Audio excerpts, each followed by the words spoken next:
നമസ്കാരം. +1 ഫിസിക്സിലെ focus area base ചെയ്തിട്ടുള്ള ആദ്യ റിവിഷൻ ക്ലാസ്സിലേക്ക് എല്ലാവർക്കും സ്വാഗതം.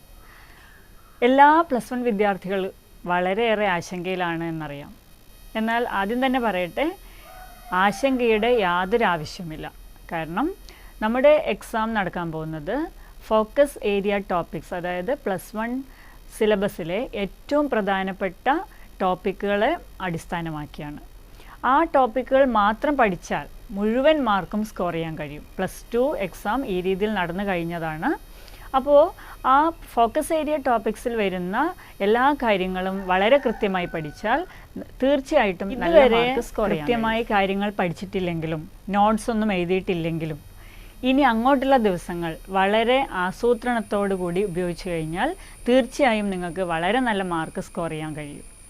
നമ്മുടെ ചാനലിൽ ഇനി +1 ഫിസിക്സിലെ ഫോക്കസ് ഏരിയ ടോപ്പിക്സിൽ ബേസ് ചെയ്തുകൊണ്ടുള്ള റിവിഷൻ ക്ലാസ്സുകളാണ് തുടങ്ങുന്നത്. അപ്പോൾ ഇതുവരെ നോട്ടൊന്നും എഴുതിയിട്ടില്ലെങ്കിലും ഇനി അങ്ങോട്ട് ഓരോ ക്ലാസ്സിൻ്റെ വീഡിയോ കണ്ട് ആ വീഡിയോ സ്ക്രീൻഷോട്ട് എടുക്കുക, ഓരോ പൊസിഷനും സ്ക്രീൻഷോട്ട് എടുത്ത് അത് മാത്രം നോട്ട് എഴുതി പഠിച്ചു കഴിഞ്ഞാലും വളരെ നല്ല മാർക്ക് സ്കോർ ചെയ്യാൻ നിങ്ങൾക്ക് കഴിയും എന്നുള്ളത് തീർച്ചയാണ്. അപ്പോൾ ഇന്ന് മുതൽ ഇനി ഒട്ടും സമയം പാഴാക്കാനില്ല. കൃത്യമായ ആസൂത്രണത്തോടെ ഇന്ന് മുതൽ പാഠങ്ങൾ പഠിച്ചു തുടങ്ങിയാൽ ഒരിക്കലും നിങ്ങൾക്ക് നിരാശപ്പെടേണ്ടി വരില്ല. +1 മാർക്ക് വളരെ വളരെ പ്രാധാന്യമുള്ളതാണ്. കാരണം +2 അല്ലെങ്കിൽ ഹയർ സെക്കൻഡറി മാർക്ക് എന്ന് പറയുന്നത് +1 +2 2 വർഷത്തെ മാർക്കുകൾ കൂട്ടി ലഭിക്കുന്നതാണ്. അപ്പോൾ അതുകൊണ്ട് തന്നെ +1ൻ്റെ മാർക്ക് എന്നത് വളരെ വളരെ പ്രധാനപ്പെട്ടതാണ്. അപ്പോൾ അത് എങ്ങനെ നല്ല മാർക്ക് സ്കോർ ചെയ്യാം എന്നുള്ള കാര്യങ്ങൾ കൂടി പറഞ്ഞു തരാം. അതായത് ഫോക്കസ് ഏരിയ ടോപ്പിക്സ് കൃത്യമായി പഠിക്കുക, അതിൽ വരുന്ന കാര്യങ്ങൾ എഴുതി പഠിക്കുക, ഡെറിവേഷൻസ് പോലെയുള്ള കാര്യങ്ങൾ കൃത്യമായി എഴുതി തന്നെ പഠിക്കണം. ഫിസിക്സ് എന്ന് പറയുന്നത് സാധാരണ രീതിയിൽ വായിച്ച് ഇംഗ്ലീഷ് അല്ലെങ്കിൽ ലാംഗ്വേജ് പോലെ വായിച്ച് പഠിക്കാൻ പറ്റിയൊരു വിഷയമല്ല. കൃത്യമായി കാര്യങ്ങൾ എഴുതി പഠിക്കുക. ആ ഡെറിവേഷൻസൊക്കെ വളരെ ഈസിയായി പഠിക്കാൻ കഴിയുന്ന രീതിയിലാണ് ക്ലാസ്സുകൾ നിങ്ങൾക്ക് ലഭിക്കുക. പിന്നീട് എല്ലാ ചാപ്റ്റേഴ്സും ഇതേ രീതിയിൽ കവർ ചെയ്തതിന് ശേഷം അവസാനം നിങ്ങളുടെ മോഡൽ എക്സാമിന് മുമ്പായി എല്ലാ ചാപ്റ്റേഴ്സിൽ നിന്നുള്ള പോസിബിൾ ക്വസ്റ്റ്യൻസ് വരാൻ സാധ്യതയുള്ള മുഴുവൻ ചോദ്യങ്ങളും അടിസ്ഥാനപ്പെടുത്തി ഒരു ക്ലാസ് ഉണ്ടാവും. അപ്പോൾ നിങ്ങൾക്ക് മോഡൽ എക്സാം നടക്കും. ആ മോഡൽ എക്സാം കൂടി കഴിയുന്നതോടെ എങ്ങനെ പരീക്ഷ അപ്രോച്ച് ചെയ്യണം അല്ലെങ്കിൽ പരീക്ഷ ഏത് രീതിയിൽ എഴുതണം എന്നുള്ള കാര്യങ്ങളെല്ലാം വളരെ വിശദമായി വളരെ കൃത്യമായി നിങ്ങൾക്ക് മനസ്സിലാവും. അപ്പോൾ യാതൊരു ആശങ്കയുടെയും അടിസ്ഥാനമില്ല. ഒരു ആശങ്കയ്ക്കും സമയം കളയാതെ കൃത്യമായ ആസൂത്രണത്തോടെ കിട്ടുന്ന അവസരങ്ങൾ കൃത്യമായി ഉപയോഗപ്പെടുത്തി ഇന്ന് മുതൽ തന്നെ പഠിച്ചു തുടങ്ങുക. ഇതുവരെ പഠിച്ചിട്ടില്ലെങ്കിൽ ഒന്നും അതൊരു വിഷയമാക്കേണ്ടതില്ല. ഇനി അങ്ങോട്ടുള്ള ദിവസങ്ങൾ വളരെ കൃത്യമായി പഠിച്ച് മുന്നോട്ട് പോവുക. നല്ല മാർക്ക് സ്കോർ ചെയ്യാനുള്ള മറ്റൊരു കാര്യം നമുക്ക് ചെയ്യാൻ കഴിയുന്നത് മുൻ വർഷത്തെ ചോദ്യ പേപ്പറുകൾ പ്രാക്ടീസ് ചെയ്യുക എന്നുള്ളതാണ്. നമ്മുടെ ചാനലിൽ മുൻ വർഷത്തെ ചോദ്യ പേപ്പറുകൾ സോൾവ് ചെയ്ത പ്രാക്ടീസ് ചെയ്യാനുള്ള വീഡിയോസ് ലഭ്യമാണ്. +1 ഫിസിക്സ് റിവിഷൻ എന്ന പ്ലേലിസ്റ്റിൽ ഈ ക്ലാസ്സുകൾ നിങ്ങൾക്ക് ലഭിക്കും. അപ്പോൾ കൃത്യമായി അവസരങ്ങൾ പ്രയോജനപ്പെടുത്തി സമയം കൃത്യമായി ആസൂത്രണം ചെയ്ത് ഒരു നിമിഷം പോലും ഇനി പാഴാക്കാനില്ല. ഉള്ള സമയം കൃത്യമായിട്ട് ഉപയോഗിച്ച് കഴിഞ്ഞാൽ നല്ല മാർക്കോടുകൂടി എല്ലാവർക്കും +1 പരീക്ഷ വിജയിക്കാനാവും. എല്ലാവർക്കും ആശംസകൾ. ഇന്നത്തെ ക്ലാസ്സിൽ നമ്മൾ ഫസ്റ്റ് ആൻഡ് സെക്കൻഡ് ചാപ്റ്ററിലെ ഫോക്കസ് ഏരിയ ടോപ്പിക്സ് ആണ് നോക്കുന്നത്. ഫസ്റ്റ് ചാപ്റ്ററിൽ വരുന്നത് fundamental forces of nature. There are 4 fundamental forces: gravitational force, weak nuclear force, electromagnetic force and strong nuclear force. ഇപ്പോൾ നിങ്ങൾ കാണുന്ന ടേബിളിലെ ആദ്യത്തെ 3 കോളം കൃത്യമായിട്ട് പഠിച്ചിരിക്കുക. Relative strength and range. Gravitational force 10⁻39 infinite range. weak nuclear force 10⁻13 very short range. electromagnetic force 10⁻2 infinite range and strong nuclear force 1 short range. നാലാമത്തെ column കഴിയുന്നവർക്ക് അതുകൂടി പഠിച്ചു കഴിഞ്ഞാൽ നല്ലതാണ്. അപ്പോൾ strong nuclear force, that is the strongest of all forces. Gravitational force is the weakest of all forces and the relative strength is also important. ഇനി international system of units ഏതൊക്കെയാണെന്ന് നോക്കാം.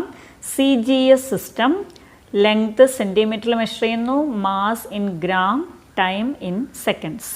FPS foot pound second, MKS meter kilogram second and SI meter kilogram second. ഇതാണ് 4 international systems of unit. ഇതിൽ SI സിസ്റ്റമാണ് ഇപ്പോൾ നമ്മൾ use ചെയ്യുന്നൊരു system. അതായത് സിസ്റ്റം ഇൻ്റർനാഷണൽ എന്നാണ് SIയുടെ ഫുൾ ഫോം. ഈ ഒരു സിസ്റ്റമാണ് ഇപ്പോൾ നമ്മൾ യൂസ് ചെയ്യുന്നത്. SI സിസ്റ്റത്തിൽ ഉപയോഗിക്കുന്ന ബേസിക് ക്വാണ്ടിറ്റീസ് ഏതൊക്കെയാണെന്ന് നോക്കാം. ലെങ്ത്, അതിൻ്റെ യൂണിറ്റ് മീറ്ററാണ്, simple M. Mass kilogram kg, time second S, electric current ampere A, thermodynamic temperature Kelvin K, amount of substance mol, luminous intensity candela CD. ഇത്രയും ബേസിക് ക്വാണ്ടിറ്റീസ് ആണ് SI സിസ്റ്റത്തിൽ use ചെയ്യുന്നത്. അതിൻ്റെ SI യൂണിറ്റും അറിഞ്ഞിരിക്കുക, സിമ്പലും. SI സിസ്റ്റത്തിൽ ഉപയോഗിക്കുന്ന മറ്റ് 2 ക്വാണ്ടിറ്റീസ് ആണ് പ്ലെയിൻ ആംഗിളും സോളിഡ് ആംഗിളും. പ്ലെയിൻ ആംഗിളിൻ്റെ unit radian, symbol RAD. Solid ആംഗിളിൻ്റെ യൂണിറ്റ് സ്റ്റെറേഡിയൻ ആണ്, സിമ്പിൾ SR. ഇനി സിഗ്നിഫിക്കൻറ്റ് ഫിഗേഴ്സ് കണ്ടെത്താനുള്ള റൂൾസ് നോക്കാം. ഈ റൂൾസ് അങ്ങനെ തന്നെ പഠിച്ചു വെക്കുകയല്ല വേണ്ടത്, അതുപയോഗിച്ചിട്ട് നമ്പർ ഓഫ് സിഗ്നിഫിക്കൻറ്റ് ഫിഗേഴ്സ് എങ്ങനെ കണ്ടെത്തും എന്ന് മനസ്സിലാക്കുകയാണ് വേണ്ടത്. All non zero digits are significant. Example 248.12. There are 5 significant figures. Zero അല്ലാത്ത മീൻസ് നോൺ സീറോ ഡിജിറ്റ്സ് എല്ലാം സിഗ്നിഫിക്കൻ്റ് ആണ്. അടുത്തത് all the zeros in between non zero digits are significant. അതായത് 2 നോൺ സീറോ ഡിജിറ്റ്സിന് ഇടയിൽ വരുന്ന സീറോ സിഗ്നിഫിക്കൻ്റ് ആയിരിക്കും. Example നോക്കാം. 4307. ഇവിടെ 4 സിഗ്നിഫിക്കൻറ്റ് ഫിഗേഴ്സ് ആണുള്ളത്. 0 2 നോൺ സീറോ ഡിജിറ്റ്സിന് ഇടയിൽ വരുന്നത് കൊണ്ട് സിഗ്നിഫിക്കൻ്റ് ആണ്. അടുത്ത rule, all the zeros after the decimal but before a non zero digit are not significant. Example നോക്കൂ. 0.004305. ഡെസിമൽ പോയിൻറ്റിന് ശേഷം നോൺ സീറോ ഡിജിറ്റിന് തൊട്ട് മുമ്പായി വരുന്ന സീറോസ് സിഗ്നിഫിക്കൻ്റ് അല്ല. അപ്പോൾ ഇവിടെയുള്ള സിഗ്നിഫിക്കൻറ്റ് ഫിഗേഴ്സ് 4305. ആ 4 സിഗ്നിഫിക്കൻ്റ് ആണ്. അതിൻ്റെ 3ക്കും 5നും ഇടയിലുള്ള സീറോ സിഗ്നിഫിക്കൻ്റ് ആയിരിക്കും. അടുത്തത്, the terminal zeros in a number without decimal point are not significant. Example 22500. ഇതിൽ ഓൺലി 3 സിഗ്നിഫിക്കൻറ്റ് ഫിഗേഴ്സ്. അതായത് ഒരു നമ്പറിൻ്റെ അവസാനം വരുന്ന സീറോസ്, ആ നമ്പറിന് ഡെസിമൽ പോയിൻ്റ് ഇല്ലെങ്കിൽ, ഡെസിമൽ പോയിൻ്റ് ഇല്ലാത്ത ഒരു നമ്പറിൽ അവസാനം വരുന്ന സീറോസ് സിഗ്നിഫിക്കൻ്റ് ആയിരിക്കില്ല. അപ്പോൾ ഇവിടെ അവസാനമുള്ള 2 സീറോസ് സിഗ്നിഫിക്കൻ്റ് അല്ല, 225 മാത്രമാണ് സിഗ്നിഫിക്കൻ്റ് ആയിട്ടുള്ളത്. അടുത്ത rule, the trailing zeros in a number with decimal point are significant. അതായത് ഡെസിമൽ പോയിൻ്റ് ഉള്ള ഒരു നമ്പർ ആണെങ്കിൽ അതിൽ അവസാനം വരുന്ന സീറോസ് സിഗ്നിഫിക്കൻ്റ് ആണ്. കാരണം that gives an idea about the accuracy of the measurement. Example നോക്കാം. 3.500. അവിടെ 4 സിഗ്നിഫിക്കൻറ്റ് ഫിഗേഴ്സ് ആണുള്ളത്. അതേസമയം 0.0470. അവിടെ 3 സിഗ്നിഫിക്കൻറ്റ് ഫിഗേഴ്സേ ഉള്ളൂ. ഏതൊക്കെയാണത്? 470. അവസാനത്തെ 3 ഡിജിറ്റ്സ് ആണ് സിഗ്നിഫിക്കൻറ്റ്. ഡെസിമൽ പോയിൻറ്റിന് ശേഷം ആദ്യം വരുന്ന സീറോ സിഗ്നിഫിക്കൻ്റ് അല്ല. അതേസമയം ഡെസിമൽ പോയിൻ്റ് ഉള്ള ഒരു നമ്പറിൽ അവസാനം വരുന്ന സീറോ സിഗ്നിഫിക്കൻ്റ് ആണ്. ചില ഫിസിക്കൽ ക്വാണ്ടിറ്റീസ് നമ്മൾ 10ൻ്റെ പവറിൽ എക്സ്പ്രസ് ചെയ്യാറുണ്ട്. For example length 4.700 × 10⁻³ millimeter. ഇവിടെ 10ൻ്റെ പവർ നമ്മൾ കൺസിഡർ ചെയ്യേണ്ട ആവശ്യമില്ല. When we consider the number of significant figures it is 4. അതായത് 4700. 4 സിഗ്നിഫിക്കൻറ്റ് ഫിഗേഴ്സാണ് ഈ നമ്പറിലുള്ളത്. 10ൻ്റെ പവർ കൺസിഡർ ചെയ്യുന്നില്ല. അപ്പോൾ ഇത്തരത്തിൽ എല്ലാ റൂൾസും ഉപയോഗിച്ചിട്ട് ഉള്ള ഓരോ എക്സാമ്പിൾസും കൂടി ടേബിളിൽ കൊടുക്കുന്നു. പ്രാക്ടീസ് ചെയ്ത് നോക്കുക. ഇനി ഫണ്ടമെൻ്റൽ ക്വാണ്ടിറ്റീസിൽ ലെങ്തിൻ്റെ ഡയമെൻഷൻ നമ്മൾ റെപ്രസെൻ്റ് ചെയ്യുക L എന്ന ലെറ്റർ ഉപയോഗിച്ചിട്ടാണ്. Capital letter L represents length. Similarly മാസിൻ്റെ dimensional quantity or dimensional equation formula എന്ന് പറയുന്നത് M ആണ്, capital M within square bracket. Similarly time T. Electric current is represented by A. Ampere എന്നുള്ളതിൻ്റെ സിമ്പിളാണ് A within square bracket. Then temperature K, luminous intensity, കാൻഡലയാണ് unit, അതിൻ്റെ symbol CD ആണ്. So square bracket CD, and that means the dimensional formula of luminous intensity. Then amount of substance, mole. Okay, so fundamental quantities in the dimensions അറിഞ്ഞു കഴിഞ്ഞാൽ നമുക്ക് എല്ലാ ക്വാണ്ടിറ്റീസിൻ്റെയും dimensions എഴുതാൻ കഴിയും. അപ്പോൾ അങ്ങനെയുള്ള ഒന്ന് രണ്ട് എക്സാമ്പിൾസ് നമുക്ക് പരിശോധിക്കാം. ഫോർ എക്സാമ്പിൾ ഏരിയ എങ്ങനെ കണ്ടുപിടിക്കും? Area length into breadth. Okay, so length നമുക്കറിയാം, ഡയമെൻഷൻസ് എന്താണ്? ലെങ്തിൻ്റെത് L, ദെൻ ബ്രെഡ്ത്ത് എന്താണ്? ബ്രെഡ്ത്തും ലെങ്ത് തന്നെയാണല്ലോ, സോ അതിൻ്റെ ഡയമെൻഷനും L. അപ്പോൾ ഏരിയയുടെ ഡയമെൻഷൻസ് എന്ന് പറയുന്നത് dimension of length into dimension of breadth, that is L into L. So you'll get L square. So the dimensional formula of volume L cube. Okay, അപ്പോൾ area, volume രണ്ട് ഏറ്റവും സിമ്പിളായിട്ട് രണ്ട് ഡിറൈവ്ഡ് ക്വാണ്ടിറ്റീസ് ആണത്. അപ്പോൾ ഈ രണ്ട് ക്വാണ്ടിറ്റീസ് മനസ്സിലായിട്ടുണ്ടാവുമല്ലോ. എങ്ങനെയാണ്? ലെങ്ത്തിൻ്റെ പവർ 2 റേസ് ചെയ്ത് കഴിഞ്ഞാൽ ഏരിയ കിട്ടും. So dimension of area L square.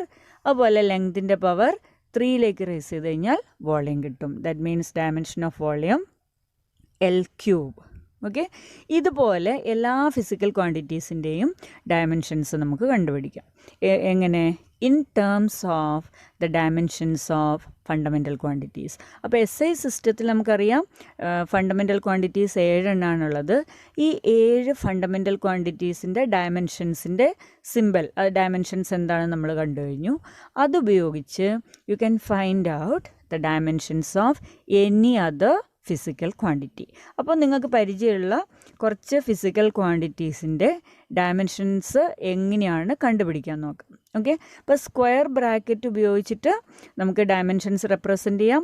അതല്ലാതെ സാധാരണ പോലെ L സ്ക്വയർ, L ക്യൂബ് അങ്ങനെ എഴുതിയിട്ടും ചിലപ്പോൾ ചെയ്യാറുണ്ട്. സാധാരണ നമ്മൾ ഡയമെൻഷൻസിന് ഉപയോഗിക്കുന്ന സിമ്പിൾ സ്ക്വയർ ബ്രാക്കറ്റാണ്. ഇനി നമുക്ക് ചില ഫിസിക്കൽ ക്വാണ്ടിറ്റീസിൻ്റെ ഡയമെൻഷണൽ ഫോർമുല പരിശോധിക്കാം. Acceleration unit change in velocity divided by time.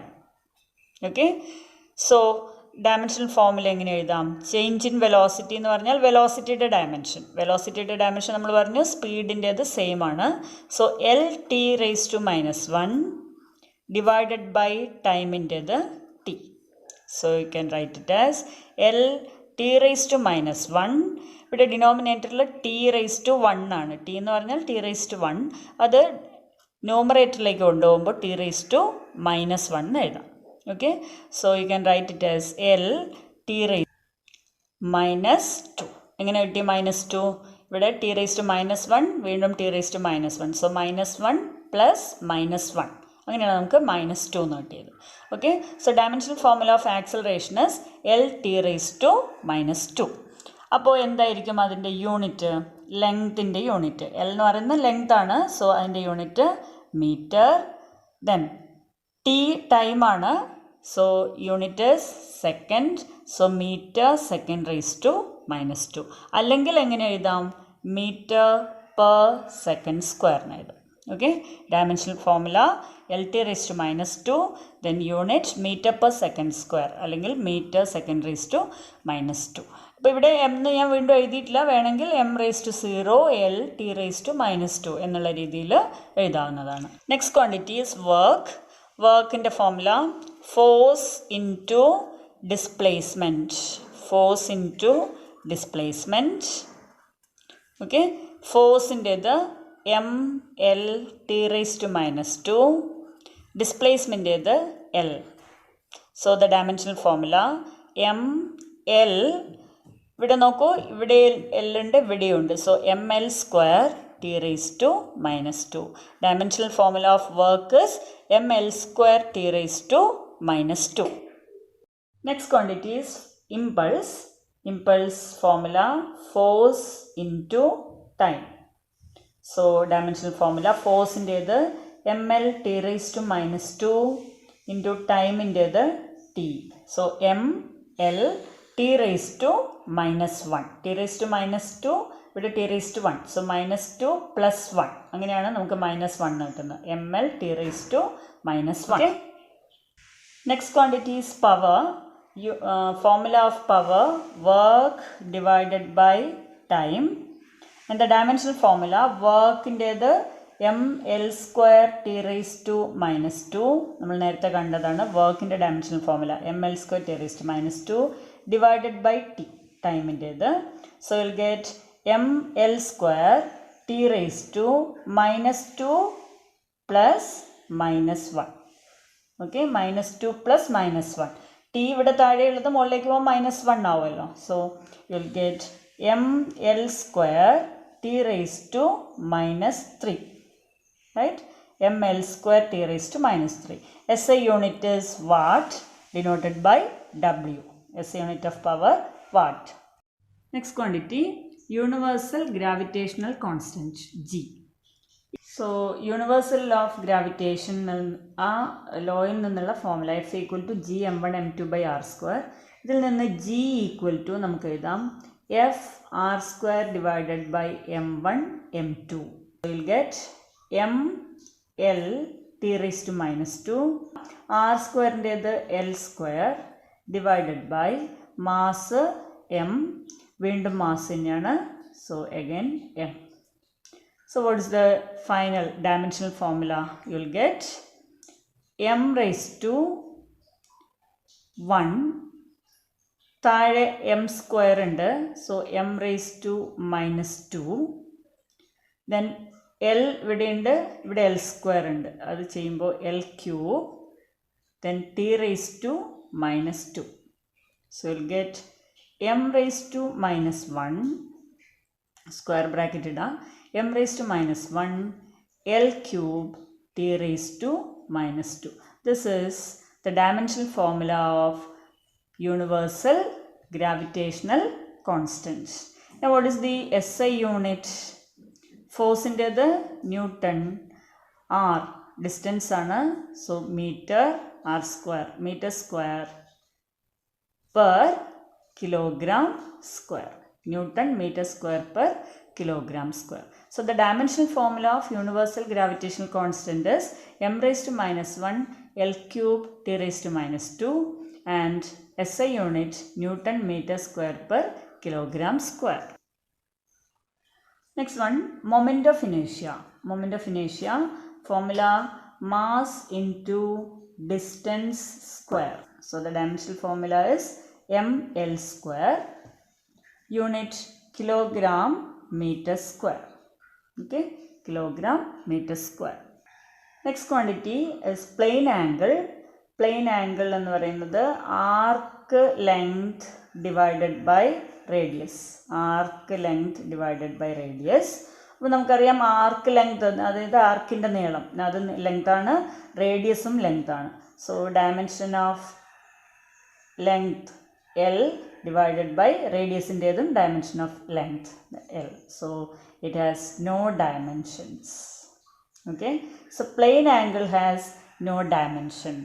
And unit നമ്മൾ മുമ്പ് മനസ്സിലാക്കിയതാണ് റേഡിയൻ, ഡിനോട്ടഡ് ബൈ റാഡ്. ഇതുപോലെ തന്നെയാണ് സോളിഡ് ആംഗിളും. സോളിഡ് ആംഗിളിനും സെയിം കേസാണ് വരിക, അതായത് area divided by R square, radius square, അവിടെയും no dimensions. So S I സിസ്റ്റത്തിലെ 2 സപ്ലിമെൻ്ററി ക്വാണ്ടിറ്റീസ്, അതായത് plane angle and solid angle, രണ്ടും ഡയമെൻഷൻലെസ് ക്വാണ്ടിറ്റീസ് ആണ്. അത് ഓർത്ത് വെക്കുക. Plane angle and solid angle are 2 dimensionless quantities. ഈ ക്ലാസ് നിങ്ങൾക്ക് യൂസ്ഫുൾ ആയിട്ടുണ്ടാകുമെന്ന് വിചാരിക്കുന്നു. മുഴുവൻ ക്ലാസ്സുകളുടെയും മുഴുവൻ ടോപ്പിക്കുകളുടെയും ലിങ്കുകൾ ഈ വീഡിയോയുടെ ഡിസ്ക്രിപ്ഷനിൽ കൊടുക്കുന്നുണ്ട്. വിശദമായ ക്ലാസ്സുകൾ ആവശ്യമുള്ളവർക്ക് അത് ഉപയോഗിക്കാവുന്നതാണ്. എന്തെങ്കിലും സംശയം ഉണ്ടെങ്കിൽ കമൻറ്റ് ചെയ്യുക. തുടർന്നുള്ള ക്ലാസ്സുകൾക്കായി ചാനൽ സബ്സ്ക്രൈബ് ചെയ്യുക. താങ്ക്